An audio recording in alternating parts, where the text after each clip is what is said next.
Hi, I'm Tony Russo, and this is Funeral Service Insider from Kates-Boylston. In this bonus episode, we're going to speak with Tyler Anderson, who is one of the many presenters at the upcoming Kates-Boylston Funeral Innovations Conference, slated for November 12th and 13th in Houston, Texas. I want to get right into it with Tyler, so I just want to give you a quick heads up that if you decide you'd like to register, you can click the link in the show notes, and if you use FSI Podcast, all one word, all caps, you'll get $50 off your registration fee. I guess I should mention, in case you don't know him, that Tyler Anderson is the Vice President of Business Development at Precoa, and we're going to be talking about pre-need, but we're not going to talk about pre-need exclusively. We're going to talk about how do you see your funeral home versus how you see your website, and it's going to be a great 15 minutes. So hang on, 15 minutes from now, I'll be on the other side with more stuff. Here's Tyler Anderson. Okay, so we have this, event coming up, and you're going to talk at the event. But what I'd like to talk about today is some of the things that people should know baseline before they get to the event, to give them a sense of where their business should be. And if they can't go to the event, at least knowing some of the changes that are coming down the road, because I think you told me that the salespeople are unsuccessful like 65% of the time, which that kind of fortitude is impressive. But on top of that, there's this idea that eventually they're going to need someone. And as long as you keep having these touch points, they're going to stay in your head. But as the demographics change, then some of those approaches have to change as well, right? I think that's a good point. I'm going to maybe start with that idea of the 65% of the time being unsuccessful, because it really is how you define unsuccessful. In the context of what we were discussing, it's about 35 to 40% close rate, meaning 35 to 40% of the individuals that that an advanced funeral planner meets with would walk away from that appointment with a prearranged, pre-funded funeral. That other 60 to 65% that you referenced could be coming back for a second follow-up meeting, maybe a future funding in the future, or they might just elect to have a prearranged funeral without the pre-funding in place. In that case, the funeral home has still secured an intentional plan for that family to execute whenever it's needed on that unfortunate day that they lose a loved one. And so we would submit that is still a significant success, because a relationship had been built between the funeral home and the family that was facilitated by the advanced funeral planner, even though there wasn't a funding put in place. Now, obviously, the end goal is to have a prearranged, pre-funded funeral, but having a plan in place is really what we're shooting for, because we know the benefits that provides the family and the benefits that provides the funeral home. So, and to your point, Tony, there certainly, one of the things we'll talk about in the presentation is the changing consumer. I don't think any funeral home in America today was going to dispute the fact that the consumer preferences are changing. Desires of today's consumer are different than they were yesterday, 5 years ago, 10 years ago, certainly 15 and 20 years ago. And we were looking at this study from Accenture. Is really interesting. 88% of executives across multiple industries say that consumers are changing faster than their businesses can keep up. And that was just it was just a really stark statistic, because if almost 90%, so almost 9 out of 10 executives say consumers are changing faster than their business can keep up. I don't know if 90% of funeral homeowners would agree with that sentiment or not, but I know a number of them do. I talk to a lot of funeral homeowners across the country, and a lot of those conversations are centered around how do we meet the ever-evolving and ever-changing needs of the consumer. And there's a number of things that we're going to look at that are the contributors to that. Right. One that is often overlooked right now is that Gen X is expected to outnumber boomers by 2028. Gen X are a group of people who have been using the internet for most of their lives and expect more from digital experiences than the generation before them. Of course, that's only going to continue to increase as you get to millennials and Gen Z, et cetera. But that shift with Gen X being outnumbering boomers, we think is a significant one. That's also leading to 90% of consumers, according to the same Accenture study, expecting consistent omnichannel experiences. And those are difficult things to execute on for a funeral home in terms of providing omnichannel experiences that really create a consistent experience for the consumer. And so we're going to really, again, dive into that a little bit deeper in some unique and different ways we can do I that. I would like to tell you. So I have a strange hobby. I have postcards. I buy postcards in bulk, and I got off Twitter. So instead of being on Twitter, I write tweets on postcards and I mail them to random people. And one, I want to get on that mailing list. it's a lot of fun. And one of the ones that I've sent out several times is I'll send them to companies and I'll say it was easier to send you this than to find what I wanted on your website. That's like one of my favorite pastimes. It's 50 cents of complete and utter satisfaction. I don't have to be on hold.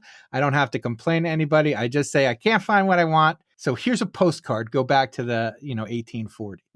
That is it's a great example of, when we talk about consistency. And I'm a Gen Xer, so as soon as you said that, I'm like, yeah, I get frustrated very quickly trying to navigate a website if I can. Yeah, I think, and your expectations are different than what the boomers were for that online experience. And I think that's where funeral homes, that's our challenge, and in the challenge lies the opportunity. And when you look at, if an individual from our communities were to walk in the front doors of a funeral home, we are very focused on what that experience is.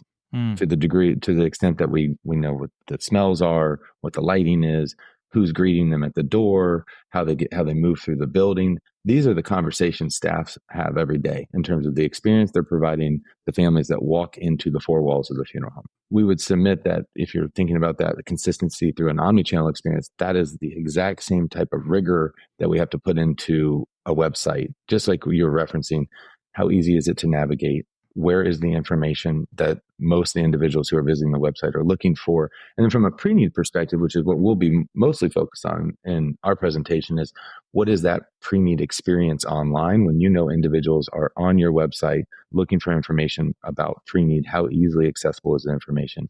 How easy is it to submit for additional information? How easy is it for them to schedule an appointment? All those user experiences that we want to be just as friendly and excellent as if they were in the four walls of the funeral home. That is a great analogy because I've never thought of it that way, but it makes perfect sense. If you do something dumb on your Facebook page, or if you forget to do an update on your website, if you did that in your funeral home, you probably wouldn't. First of all, you probably wouldn't. But if you did, you would be ashamed to your core, or it would bother you. You'd be like, I cannot believe I dropped the ball in that big way. But for some reason online, it's like, well, I get another bite at the apple. I can fix it. But you don't always get another bite at the apple online, especially when you got nuts like me with postcards. I don't know if this is a good example. I think it might be. It's just kind of walking that out even further. If somebody called into the funeral home and said, I want to plan my funeral, we probably would not ask them, okay, great, what's your date of birth?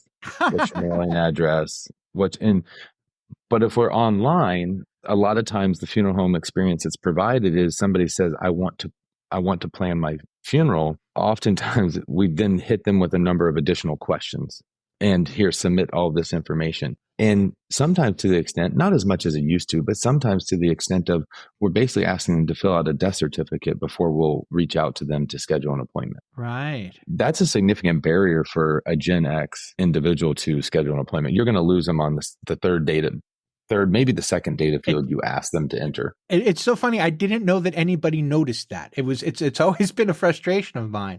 And if it's a frustration of mine, it must be a frustration of other people's. It is. And I think 88% is. Yeah. Right. Yeah. Well, I think it's becoming a bigger, we're seeing the frustration maybe more than ever before because of the shifting consumer preference. I don't know if 10 years ago, how many individuals were going online with an expectation that experience would be similar to what the experience is that they walked into the funeral home, as far as the care, the attention, the ease of use, the readiness of the information they're seeking being available. I just think about that all the time. Like, take the offline experience and compare it to your online experience, whether that's an inquiry on information, or it's a purchasing of a prearrangement, or if it's beginning the plan of the prearrangement, or it's the ability to schedule an appointment to meet person to person. All those things, if you compare them to, like, if somebody called over the phone or they walked into the funeral home and you compared it to your online experience, what's the ease of doing those things? How frictionless are they? Oftentimes there's a significant amount of friction in the online space in doing those things. And sometimes just making that comparison, okay, well, if somebody called in here and asked for this, would we follow up with 15 more questions before we provided an answer. One thing that anybody can do is just have someone, a friend, an outsider, go through the website and tell about their website experience. And someone who could tell you that honestly might help you to see it through new eyes. I think so. I think two things.